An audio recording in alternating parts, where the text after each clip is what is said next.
So, welcome everybody to Chatting with Wisdom. So, obviously, today is Wednesday. So, today I am here with Julianna, and I don't want to try, and I should have asked her how to pronounce her before we started because I don't want to butcher it. So, when It's Quijano, Quijano, okay. like a key. I always say Okay, key. nice. So, Julianna is a multidimensional empathic being, a mother, a wife, a woman of many nationalities, and a transitional guide. So she lovingly assists and empowers others emotionally, physically, mentally, and spiritually. She incorporates various tools, tips, and techniques into guiding individuals to reascend into consciousness. Her transformational techniques reawaken the natural ability to sensate and integrate energies and emotions. Her sessions are experiential, bringing about playful, lighthearted energy in intimate, supportive groups and private sessions.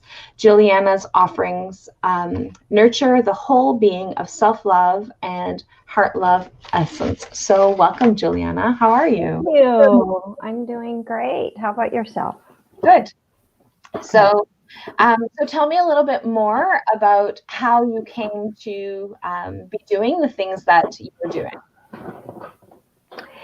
I've always, since I've been in this body, I've had a curiosity beyond the body.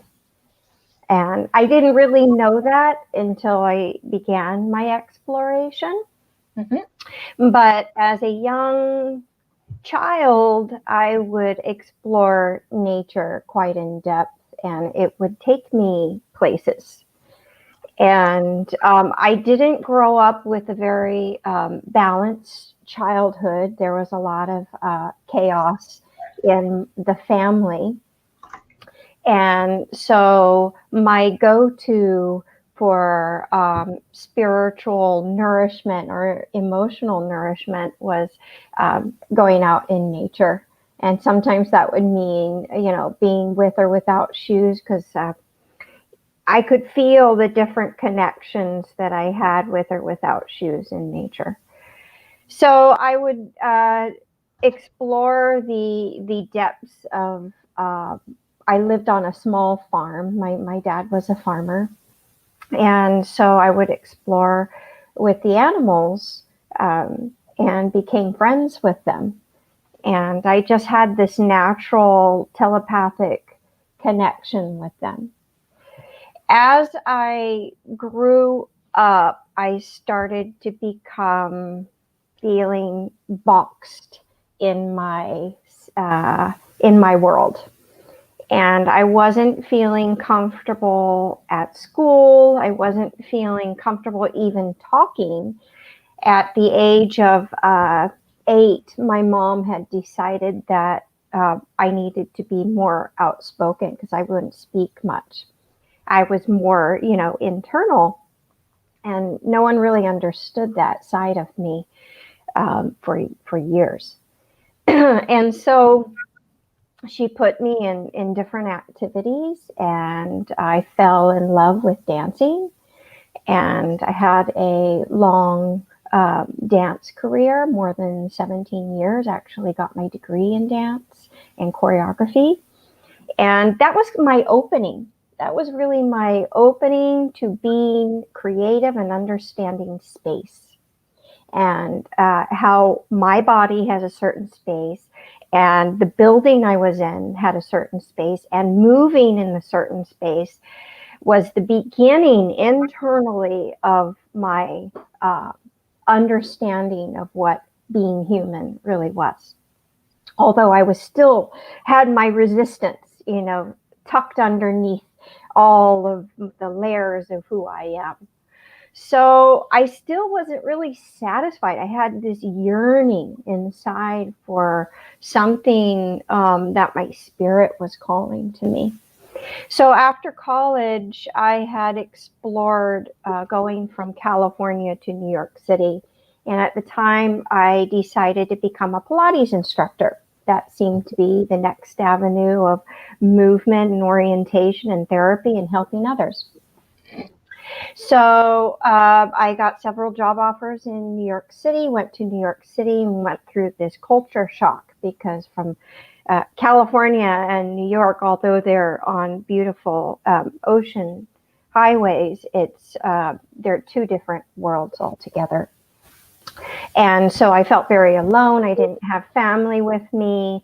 I went with a boyfriend of mine and had explored city life. And what that did to me is I found more of my own resistance to life as I was in my mid-20s then. And so I felt alone. I felt boxed in. I felt like society was not supporting me or understood me. And I was in search of something more. I kept saying to myself, there's got to be something more to this life. I don't know what it is, but I'm still searching. So then I explored, as I was teaching Pilates, I explored yoga and meditation, and that got me closer to it. But still inside, I was bearing something, and I didn't know what that sensation was, but it was slowly rising. And so at the age of, I would say around 28, a client of mine from Europe, she had said that there is a workshop that I'd love for you to join. And it was an energy healing workshop. And I was in much hesitation. I didn't know anything about energy healing. I didn't know, I had that religious background with my family, and that kept it closed to anything else that maybe I was interested in. So I was scared. A lot of emotions were coming up. I was on a dire budget. I didn't have a lot of money to spend, and all these limiting beliefs had come up in my mind about who I was, where I am, and what I was supposed to be. But there was a seed inside of me that was yearning and calling to do this. It was like a magnetic attraction. I really wanted to do this class, but yet all my ego that I had developed over the years was saying, well, you don't have the money for it. You can't do this. You're doing your Pilates, and why do you need to be doing? So a lot of hesitation there. And then I guess it was at night. I had, during the night, something shifted. The night before registration. And so I don't know what it was, but I went to the studio, saw that individual, and gave her the money. And I said, I'm in. And I was scared. I felt like I was going to jump off of a cliff or something. My heart was racing. I was like, I don't know what I'm getting myself into. All my responsibilities went out the window. So then I went into the class, and it was like I shed a layer of myself that I never knew I had. I went into the class. It was like a veil had lifted, like this transparent, energetic veil had just like whoosh, and then something else came in to be downloaded. And from then on, I started a chapter in my life, a reality of awesomeness, of exploring more of who I was beyond my human self. And that just nourished my being so much and began to empower me. And it was a slow process. So over the period of more than 20 years now, I've been doing this work. Nice. That's beautiful. I love that story. And I love how we just get to a period of reawakening, right? So it's like, because we're always there, it's always there, it's always within us, but it's that moment, like you just kind of bloom, right? So you just kind of blossom and bloom, and it's just that period of transition. So can you tell me a little bit more about the transition that your clients go through when you're working with clients? It's pretty much like a blossoming flower. It's an observation. I'm like a sacred witness. I witness what happens. And that's why I call myself a transformation guide, because I am not here to, I'm only here to make suggestions. Whether you take them, that's fine. If you don't, then, you know, you're on to your own reality and so on and so forth. But those individuals who come to me are there to explore their inner world. They're really, I noticed a particular behavior, a particular age, and particular things that happen in their life are very similar to mine. It's like a mirror. Yes. You know, with all my clients, it's like a big mirror. I don't know how else to describe it, but, you know, we're looking into each other's eyes and feeling each other's energy, and that becomes a transformation. Our hearts open, and by the end of the session, where we are doing our breathing and transformation and guidance and sitting with each other's spirit and energy, something shifts each and every time. It just, when I kind of give it over to whatever divine is present within both of us to the highest extent, then something begins to shift. And by the end of the session, they're smiling. And sometimes I get them in a, you know, kind of like a down mood in the beginning. And it's nothing to take seriously with a lot of drama. I try to, you know, erase and clean the drama, you know, that's going on in the life, because we want to be as clear as a crystal as much as we possibly can. That's my belief. And when we are, we're really showing our truth. And so to see each and every individual blossom, even though there's, you know, sometimes so much hesitation to be very present. You know, I've got, you know, an appointment to go to.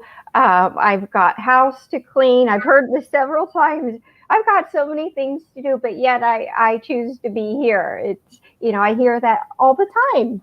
Yeah. But by the end, it's like, wow, I'm so grateful I took this time out for myself to be with me, because there's no one else to be with, because we're in this big, huge holographic world. And I begin to just allow them to feel the field that they are in, not judge it, not criticize it, but just feel outside, inside.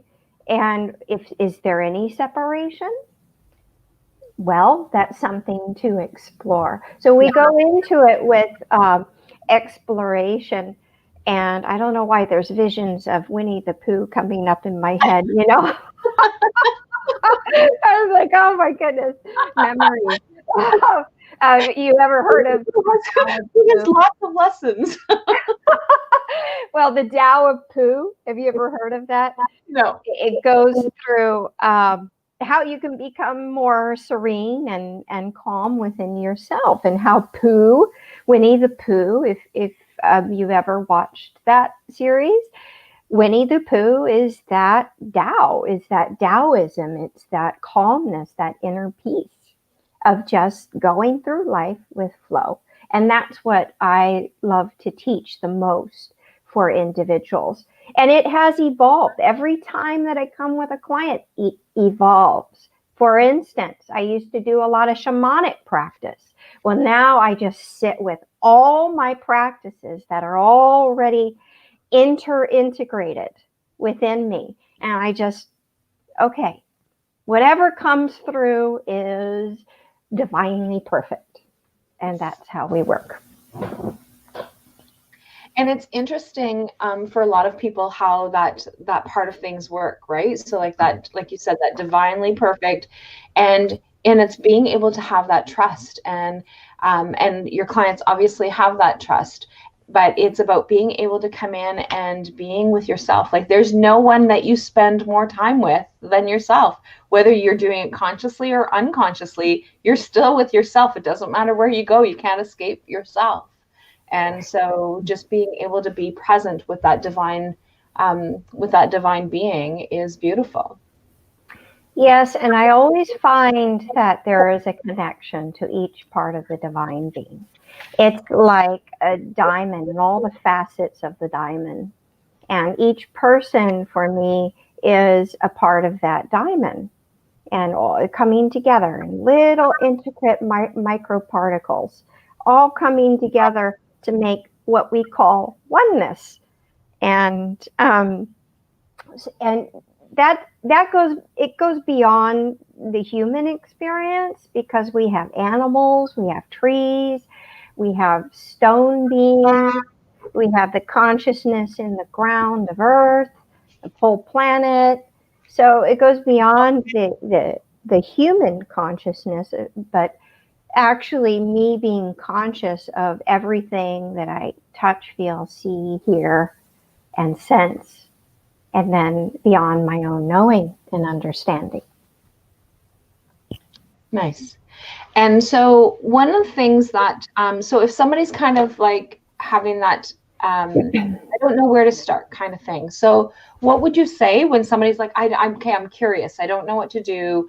I'm having some fear. I'm coming from that religious background, but I want to be able to explore, like whatever it is, like, what would you say when they are just in that initial, like you were initially, right? So I'm like, I'm not sure, I don't know what to do. So what would you say with to someone who is in that state? I think the most important thing is to drop down into the center of our being. So that's what I would ask them to do. Because words, where are your words really spoken from? You know, are you speaking those words from, is that your truth? Do you really feel that that's who you are and what you want to do? What is it you want to do? What are you choosing to do? Are you choosing to be a victim in this world and society? Or are you choosing to be an empowered co-creator? What do you want to choose? Those I would ask first. Where are you at in your game of life? Because it's all a game, really. And then I would say, well, let's just try a session in breathing first. Let's just explore being together and see how it feels. It's playtime. Would you like to play in other places within you that maybe bring you more joy and happiness?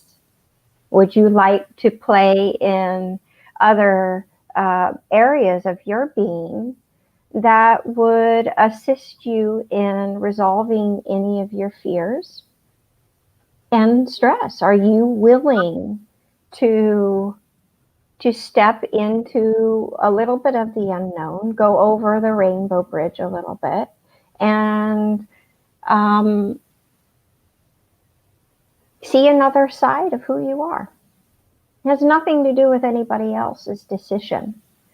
So when I ask them to really drop down, it brings them closer to their center. So, and sometimes I would actually use the words drop down if they're not feeling, if they're numb to their inside world.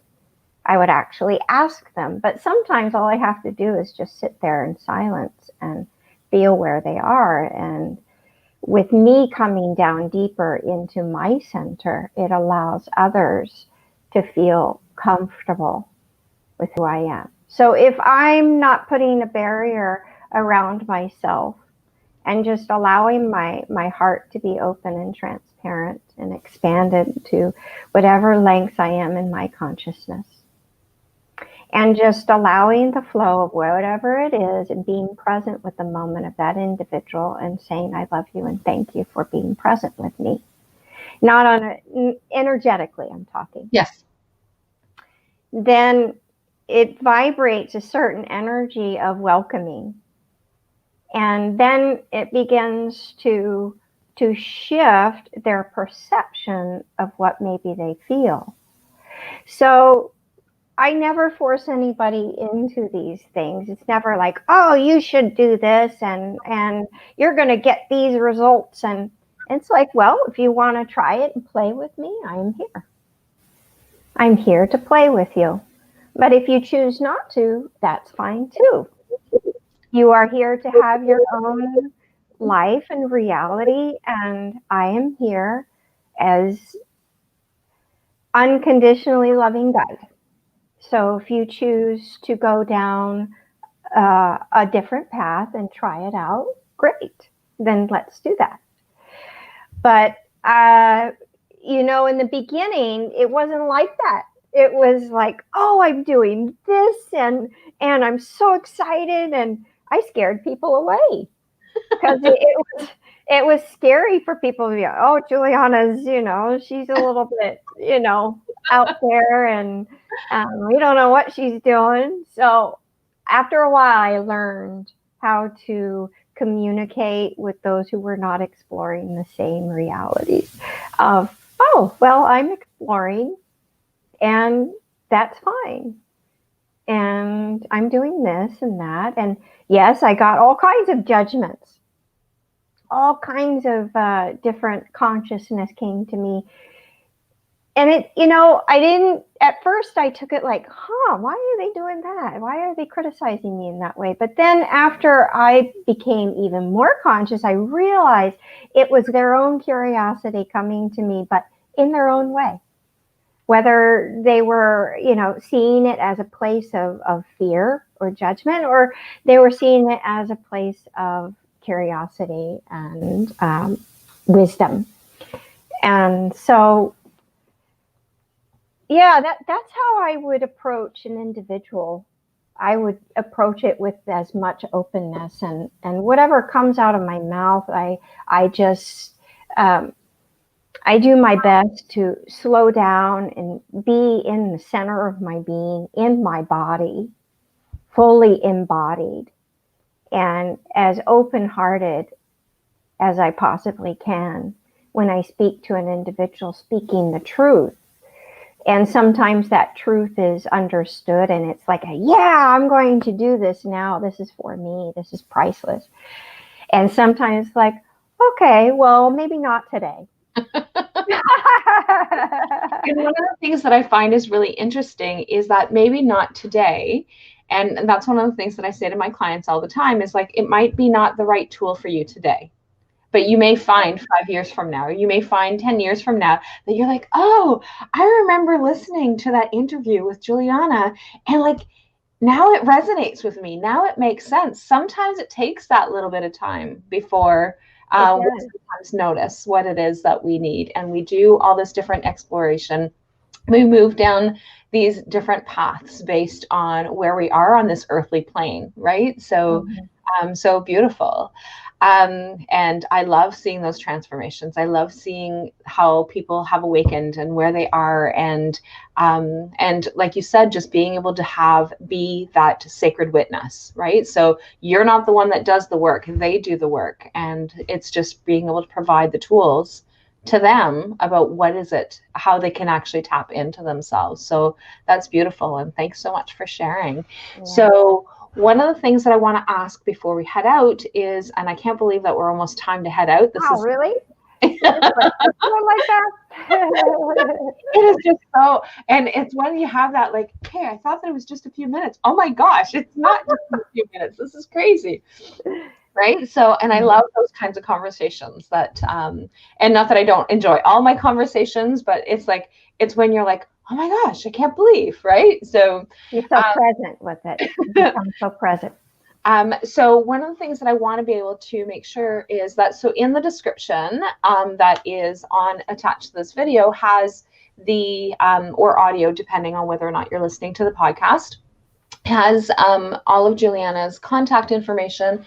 But Julianna, is there something specifically that you want to be able to offer, that you want to be able to share with people about something that you are doing or going to be doing that would benefit some of our viewers?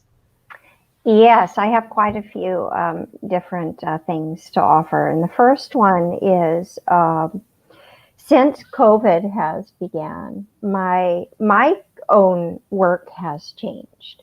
I used to be able to go outside to the beach here in Florida and go and do my practice on an individual session out in the trees in the ocean and the nice breeze. Well, that kind of changed and brought me back inside the house. And so I asked my intuitive guidance within is, okay, now what? I have a pause here and I have this time on my hands, and what do I do? And I just started, I picked up the phone. I think it was like maybe a couple hours later, and I said, I'm going to ask a couple of my clients if they want to just start a class. And that's how it started. And then I just started writing courses. And I'm like, wow. I've gotten about 6 different courses under my belt right now. And they're each about 8 to 10 weeks. So we meet once a week, about an hour to hour and 15 minutes every week. And they're in small groups.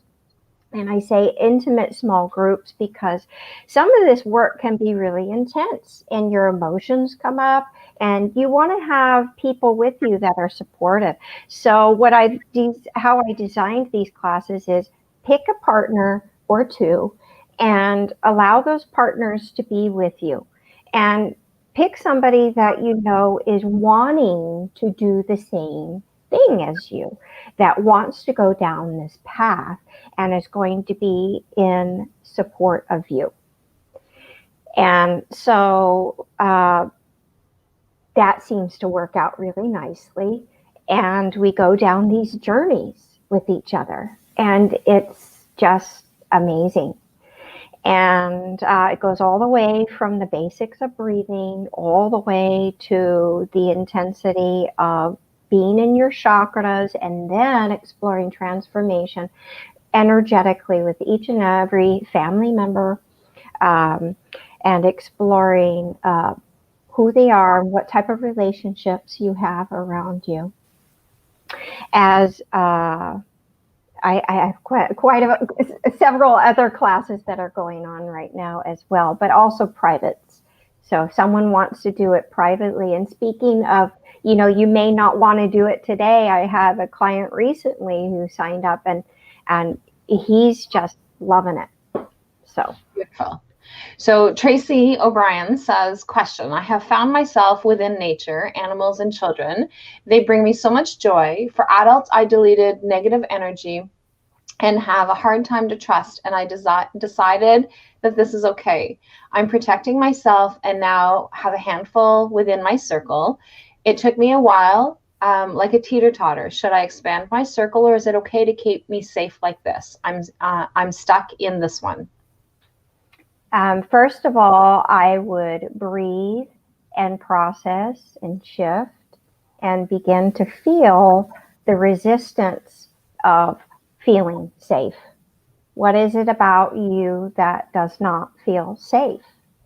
And what is it about you that has resistance anywhere within your being? Where are you holding consciousness, or where are you not placing your attention and awareness?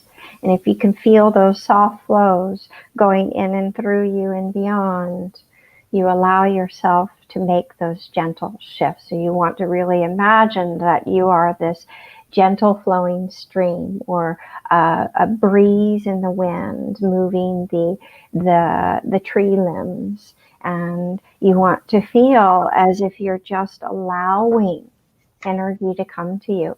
So it's not a matter of sitting in a reality of, okay, this is my circle and those are my boundaries, right? Because that's really what it is.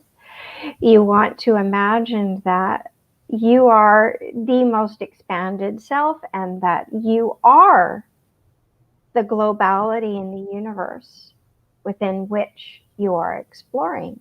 And if there's any resistance there, then we slowly tiptoe, as if going into a still lake, tiptoe into what that might feel like, just a drop. Not like the whole shebang, because we want to be centered in our body, but just kind of tiptoe into that with your breath. Beautiful. So hopefully that helps, Tracy. And if you need some more clarification, then definitely ask again, and Julianna would be able to have access to your questions. And that is a great question, right? So so thank you so much for that. And so Julianna, thank you so much for being present with us this morning, and having being able to share your experience and your knowledge and wisdom, and wishing you the best. And for all of you, I will be back again next week with another incredible guest, and I will see all of you next week. Talk to you guys soon. Bye for now.